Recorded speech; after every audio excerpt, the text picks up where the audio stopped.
আসসালামু আলাইকুম রহমতুল্লাহি বরকাত। প্রিয় দিনদার ইমানদার পরহেজগার মুত্তাকি মুমিন মুসলমান ভাই ও বোনেরা, আমাদের মূল লক্ষ্য টাকা পয়সা উপার্জন বা ছেলে সন্তান জন্মগ্রহণ করানো বা বিবাহ করা, দুনিয়ার সাজসজ্জায় নিজেকে প্রতিষ্ঠিত করা, সম্মান পাওয়া।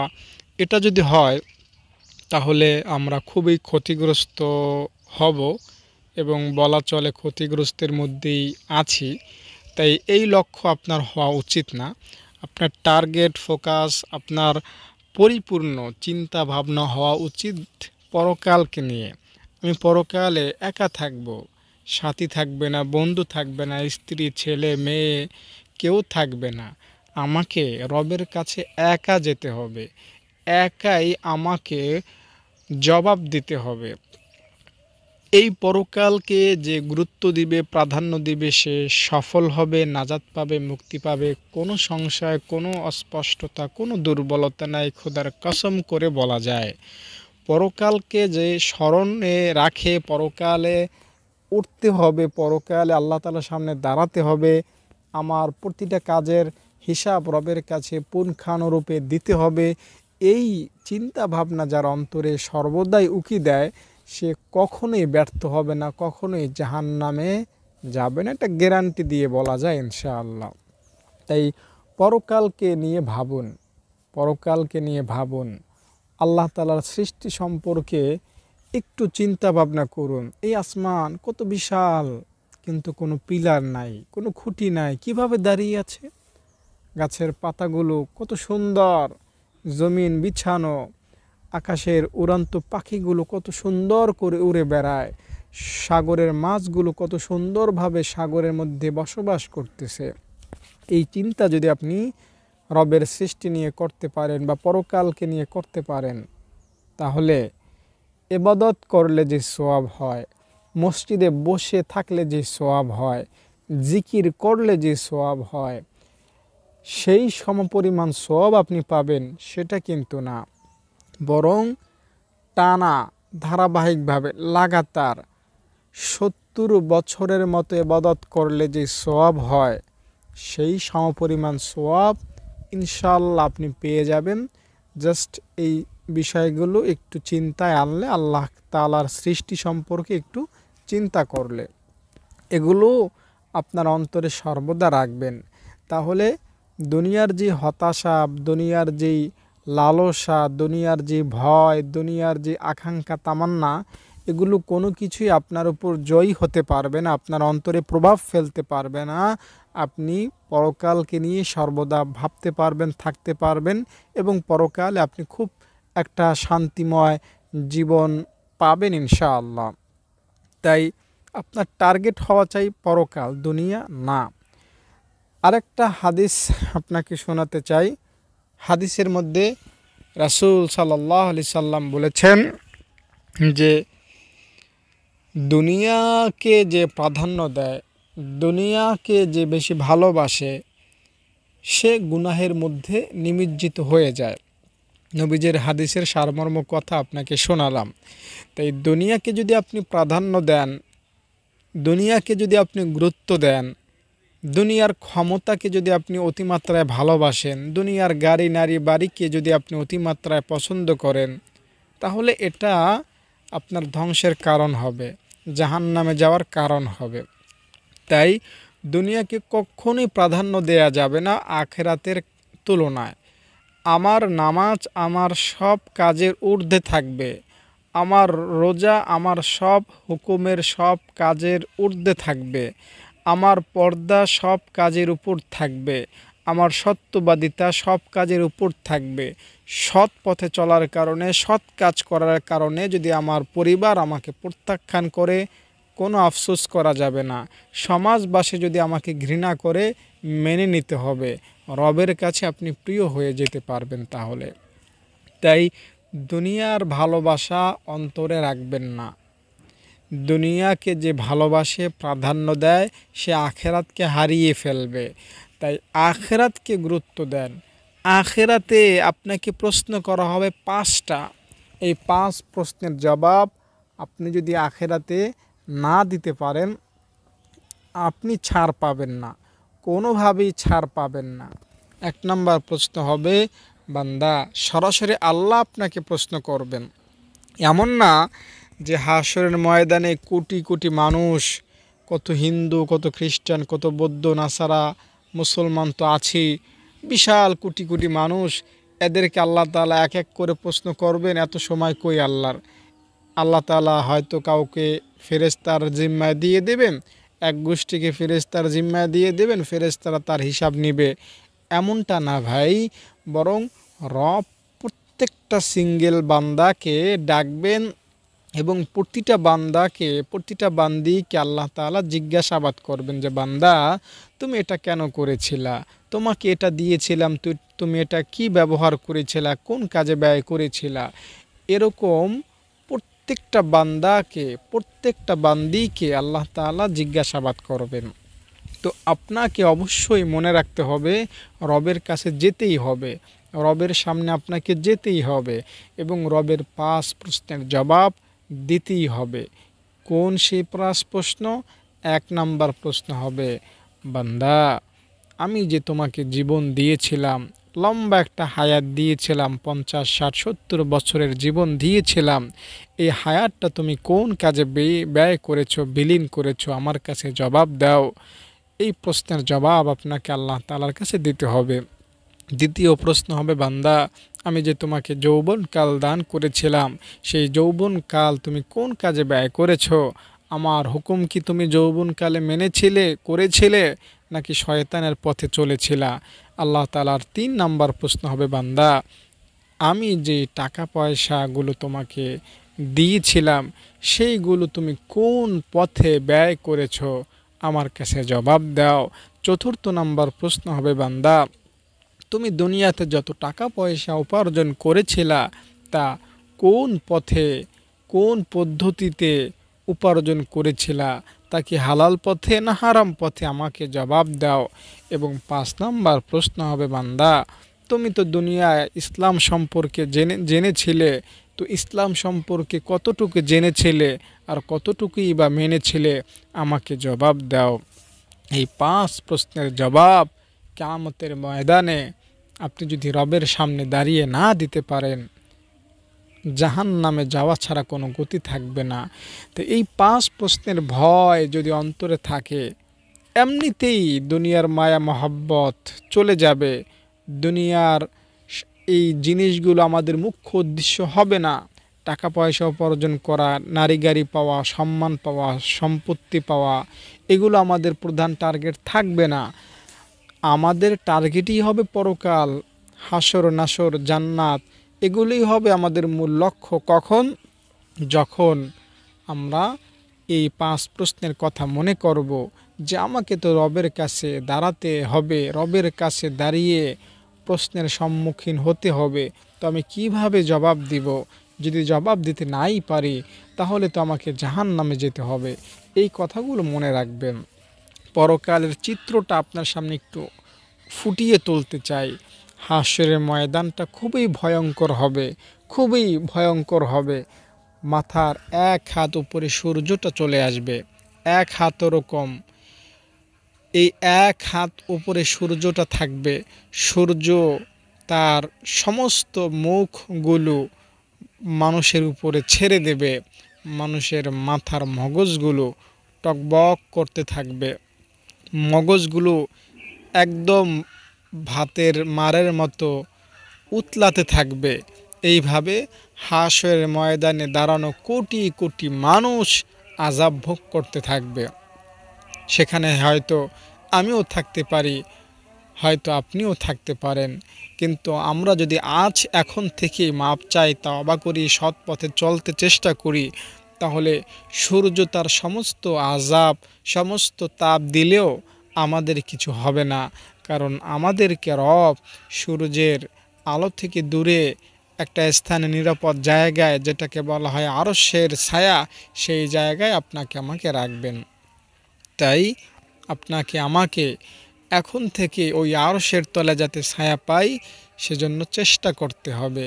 যদি আমরা ন্যায় বিচার করি, যদি আমাদের মন মস্তির সাথে লেগে থাকে, যদি আমরা সকল প্রকার অশ্লীলতা বেহায়াপনা থেকে নিজেকে বাঁচিয়ে রাখতে পারি, তাহলে ওই আরশের ছায়ায় আমরা ছায়া পাব। এছাড়াও দর্শক, আরশের নিচে ছায়া পাওয়ার আরও অনেক আমল আছে, সেগুলো যদি আমরা খুঁজে খুঁজে করতে চেষ্টা করি, তাহলে কিন্তু আমরা খুব সহজেই আরশের নিচে ছায়া পাব। আর আরশের নিচে ছায়া না পাওয়ার মানেই হলো সূর্যের প্রখর তাপ মাথার উপর চলে আসা, মাথার মগজগুলো উতলাতে থাকবে, আর যাওয়ার কোনো রাস্তা থাকবে না। আপনাকে একটা জায়গায় দাঁড়িয়ে থাকতে হবে 50,000 বছর একই জায়গায় আপনাকে আমাকে দাঁড়িয়ে থাকতে হবে। এবং হাশরের ময়দানের পরিস্থিতিটা হবে এমন যে মানুষগুলো দিশেহারা হয়ে যাবে, হয়রান হয়ে যাবে, ঘাবড়ে যাবে, ভয়ঙ্কে থাকবে, ভয়ঙ্কর একটা পরিস্থিতি সেখানে বিরাজ করবে। মানুষগুলো একটা সময় আল্লাহ তাআলার কাছে বলতে থাকবে, আল্লাহ তুমি আমাদের বিচার করে দাও, আমাদের বিচার করে দাও, আমরা আর হাশরের ময়দানে থাকতে পারতেছি না। হাশরের ময়দানের অবস্থা খুবই ভয়ঙ্কর রূপ ধারণ করছে। জাহান্নাম হাশরের ময়দানের দিকে আসতে থাকবে, অথচ জাহান্নামকে 70,000 ফেরেশতা ধরে রাখতে চেষ্টা করবে, তবুও জাহান্নামকে ফেরেশতারা ধরে রাখতে ব্যর্থ হবে, ধরে রাখতে পারবে না। জাহান্নাম তার গর্জন ছেড়ে হাশরের মানুষকে ভয় দেখিয়ে আসতে থাকবে হাশরের ময়দানের কাছে। এই জাহান্নামকে দেখেও অনেক মানুষ খুবই আতঙ্কিত হয়ে পড়বে। এভাবে হাশরের ময়দানের প্রতিটা মুহূর্ত আতঙ্কে যাবে মানুষের কাছে।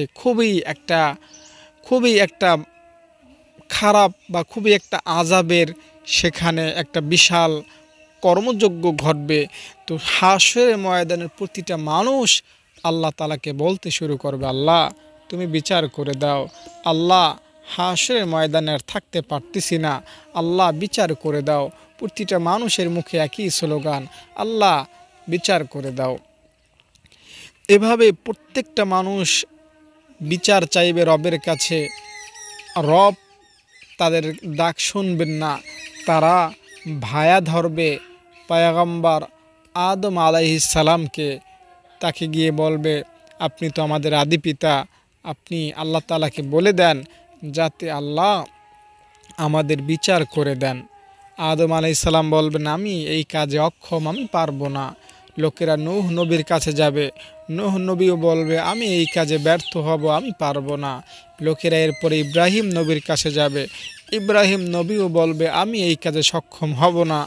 ইব্রাহিম নবীর কাছ থেকে তারা যাবে হযরতে মূসা নবীর কাছে, মূসা নবীও একই কথা বলবেন, আমি এই কাজে সফল হব না। এরপরে লোকেরা হযরতে ঈসা নবীর কাছে যাবে, ঈসা নবীও একই কথা বলবে, আমি এই কাজ করতে পারবো না। এরপরে সর্বশেষ হাশরের ময়দানের সকল মানুষ যাবে নবী মুহাম্মদ সাল্লাল্লাহু আলাইহি ওয়াসাল্লামের কাছে। নবীজি সাল্লাল্লাহু আলাইহি সাল্লাম হাশরের মাঠের সকল মানুষকে সান্ত্বনা দিবেন, সান্ত্বনার বাণী শোনাবেন। নবীজি সাল্লাল্লাহু আলাইহি সাল্লামের পরে আল্লাহ তাআলার কাছে বলবেন, আল্লাহ তুমি এই হাশরের ময়দানের মানুষের সুপারিশ, হাশরের ময়দানের মানুষের বিচার কার্য শুরু করো। আল্লাহ তাআলা তখন বিচার কার্য শুরু করবেন। আর একটা কথা এখানে বলে রাখি, সেটা হলো, দেখুন দুনিয়ার একটা আসামিকে একটা বিচারালয়, একটা দেশের সংবিধান, একটা দেশের আদালত তার বিচার করতে অনেক সময় নেয়। এটা অফিসিয়াল কাজে অনেক লম্বা একটা সময় পার হয়ে যায়। যে সবচেয়ে বড় আসামি, যে খুনের আসামি, তাকেও ফাঁসির কাস্টে ঝোলাতে 2 বছর, 3 বছর, 5 বছর, 20 বছরও লেগে যায়। একটা মানুষের বিচার করতে একটা দেশের এত লম্বা সময় লেগে যায়। কিন্তু আল্লাহ তাআলার যে হাশরের ময়দানের বিচারের সিস্টেম, বা আল্লাহ তাআলা যে আপনার বিচার করবেন, আপনি জান্নাতে যাবেন না জাহান্নামে যাবেন, এটা করতে কিন্তু আল্লাহ তাআলার এত সময় লাগবে না। খুবই সামান্য সময় সেটা হতে পারে 2-1 সেকেন্ড। 2-1 সেকেন্ডের মধ্যেই আপনার আমার পৃথিবীর সকল মানুষের হিসাব আল্লাহ তাআলা নিয়ে নেবেন। নবীজি সাল্লাল্লাহু আলাইহি ওয়াসাল্লাম মাকামে মাহমুদে সেজদায় পড়ে থাকবেন, আল্লাহ তাআলার প্রশংসা করতে থাকবেন। নবীজি আল্লাহ তাআলার এমন প্রশংসা সেদিন করবেন যে প্রশংসা কোনো দিন কোনো নবী, কোনো মানুষ, কোনো ওলি কেউ কখনোই করতে পারেনি। ফলে আল্লাহ তাআলা অনেক খুশি হয়ে যাবেন। ওই প্রশংসা শুনে আল্লাহ তাআলা খুশি হয়ে নবী মুহাম্মদ সাল্লাল্লাহু আলাইহি সাল্লামকে বলবেন, নবী আপনি মাথা উঠান, আপনি কি বলবেন বলেন, আমি শুনব। আপনি সুপারিশ করেন, আমি সুপারিশ গ্রহণ করব। এরপরেই আল্লাহ তাআলা মূলত আপনার আমার বিচার কার্য শুরু করবেন। আর আপনার আমার বিচার খুব দ্রুত হয়ে যাবে। যদি জান্নাতে যাই, জান্নাতে চলে যাব। যদি জাহান্নামে যাই, কপাল খারাপ হয়, আল্লাহ তাআলা আমাদের প্রত্যেককে জাহান্নাম থেকে বাঁচান, সেই দোয়াই করি। আমরা যাতে সবাই জান্নাতে থাকতে পারি, যেতে পারি। তো আমি যেটা আপনাকে বোঝাতে চাচ্ছি, হাসরের ময়দানকে টার্গেট করুন, কবরকে ফোকাস দেন, পরকালকে ভয় করুন, জান্নাত জাহান্নামকে আপনি স্মরণে রাখুন। তাহলে আপনার দ্বারা গুনাহ কম হবে, আপনার দ্বারা দুনিয়ার যে সকল অপরাধ আছে সেগুলো কম হবে, এবং আপনি আশা করা যায় খুব সহজে, অতি সহজে রবের কাছ থেকে ক্ষমা পাবেন এবং জান্নাত পেয়ে যাবেন ইনশাআল্লাহ। তাই ভাই বোন, বন্ধু, দর্শক শ্রোতা, আসুন আমরা পরকালকে টার্গেট বানাই, পরকালকে ফোকাস দেই। দর্শক, পরকালকে যদি আপনি টার্গেট বানান আপনারই লাভ, যদি টার্গেট না বানান আপনারই লস। আপনার ছেলে আপনাকে ভুলে যাবে, আপনার স্ত্রী পরকাল আপনাকে পাত্তা দিবে না, আপনার নেতা আপনাকে পরিচয়ই দিবে না, কেউ আপনাকে পাত্তা দিবে না পরকালে। এই যে দুনিয়াতে টাকা পয়সা, ধন দৌলত, কত কিছু আপনি কামাচ্ছেন, এই টাকা পয়সা কিন্তু আপনার ওয়ারিশরা আপনার থেকে নিয়ে যাবে আপনার চলে যাওয়ার পর। আপনার প্রিয়জনরা আপনার টাকাগুলো দিয়ে তারা তাদের জীবন পার করবে, কিন্তু পরকালে তারা আপনার কোনো কাজে আসবে না। তাই নিজের ছামানা এখন থেকে নিজেই গুছিয়ে রাখুন। আপনি যদি আপনার পরিবারের দায়িত্ব না নেন, দায়িত্ব পালন না করেন, এই দুনিয়ায় আপনার পরিবার না খেয়ে মরবে না, কথাটা মাথায় রাখবেন। কারণ আপনার পরিবারের রিজিকের দায়িত্ব আপনার হাতে না, বরং রবের হাতে। আপনি যদি মনে করেন আমি যদি আমার ফ্যামিলি থেকে চলে যাই আমার ফ্যামিলি না খেয়ে মারা যাবে, না ভাই, না ভাই, বহু ফ্যামিলির দায়িত্বশীল লোককে আল্লাহ তাআলা মৃত্যু দিচ্ছেন প্রতিনিয়ত। তাই বলে ওই ফ্যামিলি রাস্তায় পড়ে যাচ্ছে, না খেয়ে মরে যাচ্ছে, সেরকম কিন্তু না। প্রত্যেকটা মানুষের রিজিকের জিম্মাদার আল্লাহ। তাই আপনি যদি তাদের রিজিকের দায়িত্ব থেকে চলে যান, তাদের কোনো ক্ষতি হবে না, রব তাদেরকে খাওয়াবেন। তাই আমি আপনাকে যেটা বোঝাতে চাচ্ছি সেটা হলো, আপনি আপনার যেটা পুঁজি, নিজের যেটা দরকার সেটা গোছান। আপনার ফ্যামিলিকে তো অবশ্যই আপনি গুরুত্ব দেবেন, তবে নিজের কেরিয়ার, পরকালের জীবনকে বেশি গুরুত্ব দেন। আপনার ফ্যামিলিকে গুরুত্ব দিতে গিয়ে যদি সুদের খাতায় নাম লেখাতে হয়, তো এটা আপনার জন্য কাল হয়ে দাঁড়াবে। ফ্যামিলির ভরণ পোষণ দিতে গিয়ে যদি সুদের, ঘুষের টাকা নিতে হয়, তাহলে এটা হবে আপনার জন্য কলঙ্ক, জাহান্নামে যাওয়ার কারণ। আমি আগেই বলছি, আপনি যদি সুদের টাকা না নেন, ঘুষের টাকা গ্রহণ না করেন, তাহলে আপনার ফ্যামিলি না খেয়ে মরবে, এটা কোনো দিনও হবে না, কোনো দিনও হবার না। কারণ আপনার ফ্যামিলির প্রতিটি সদস্যের রিজিকের দায়িত্ব রবের হাতে, আপনার হাতে না। তাই আপনি ভুল পথে গেলে আপনারই শাস্তি হবে, আপনারই জবাব দিতে হবে রবের কাছে। তাই দুনিয়ার ফ্যামিলিকে গুরুত্ব দিয়ে কোনো গুনাহে নিজেকে জড়িত করবেন না। মোট কথা, আমি যেটা আপনাকে এই ভিডিওর মধ্যে বলতে চাচ্ছি, বোঝাতে চেয়েছি, সেটা হলো পরকালকে টার্গেট বানান, কবরকে ফোকাস দেন, পরকালের সব বিষয়গুলো চোখের সামনে ভাসমান করুন, অন্তরে সবসময় স্মরণ করুন। গুনাহ আপনার দ্বারা এমনিতেই হবে না, গুনাহ আপনার থেকে চলে যাবে। আপনি সৎ পথে, ভালো পথে, নেক কাজে নিজেকে সর্বদা জড়িত রাখতে পারবেন, সম্পৃক্ত রাখতে পারবেন। তাই যারা ভিডিওটি দেখলেন, আশা করি আপনারা আজ থেকে, এখন থেকেই পরকালকে টার্গেট বানাবেন। আর পরকালের মূলত কয়েকটি স্টেপ আছে। যেমন পরকালের অন্যতম একটা স্টেপ হলো আপনার সওয়াব এক পাল্লা রাখা হবে, গুনাহ আর এক পাল্লা রাখা হবে। এটাকে বলা হয় মিজানের দাঁড়িপাল্লা। এই জায়গাতে আপনাকে বিজয়ী হতে হবে। এই জায়গায় বিজয়ী হতে হলে আপনি বেশি বেশি জিকির করবেন, সুবহানাল্লাহ, আলহামদুলিল্লাহ, এই দোয়াটা, এই দুটি তাসবিহ বেশি বেশি পাঠ করবেন। তাহলে মিজানের দাঁড়িপাল্লা ভরে যাবে, ভারী হয়ে যাবে, ফলাফল আপনার জান্নাত হয়ে যাবে ইনশাআল্লাহ। আরেকটি স্টেপ হলো পরকালে হাউজে কাউসারের পানি পান করা, না পান করা। যদি আপনি নবীজির হাতে হাউজে কাউসারের পানি পান করার সুযোগ পান, তাহলে আপনি অনেক বেশি সৌভাগ্যবান। আপনার আর কোনো কষ্ট হবে না হাসরের ময়দানে। হাসরের ময়দানে আরেকটি স্টেপ হলো আমলনামা পাওয়ার সময়।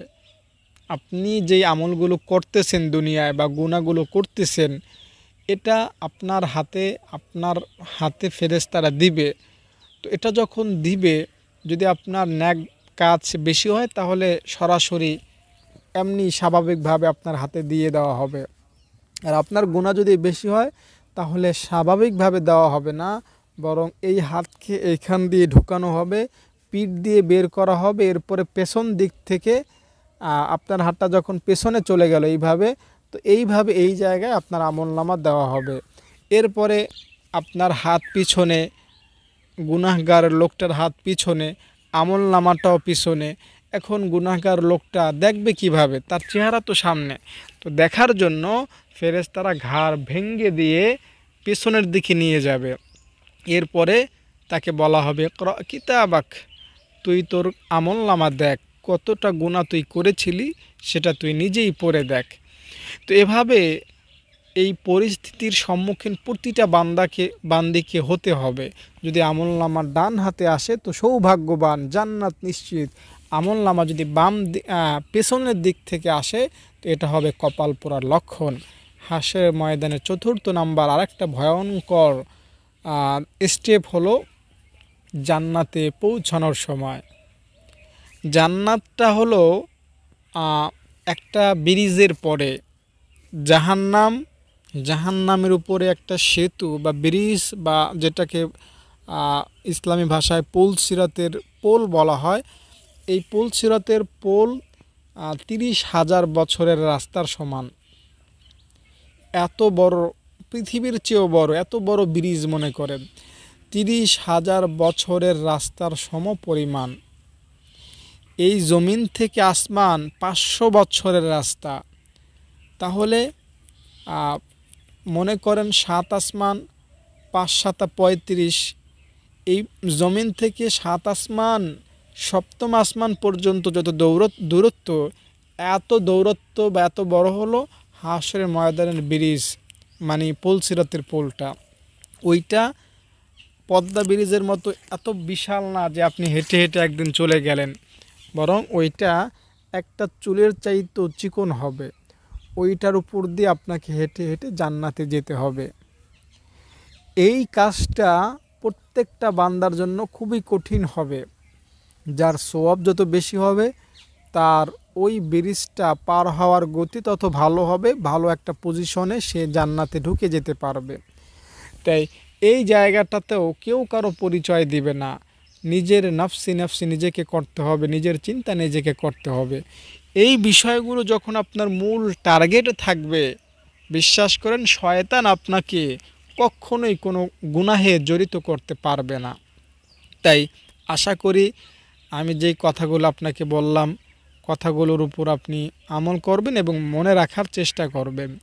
দর্শক, আশা করি ভিডিওটি আপনার কাছে ভালো লেগেছে। ভালো থাকবেন, নিরাপদে থাকবেন। কোনো কিছু দোয়া দুরূদ বা গুনাহ বা সওয়াব সম্পর্কে জানতে আমাকে ফোন করবেন। ভালো থাকেন। আসসালামু আলাইকুম।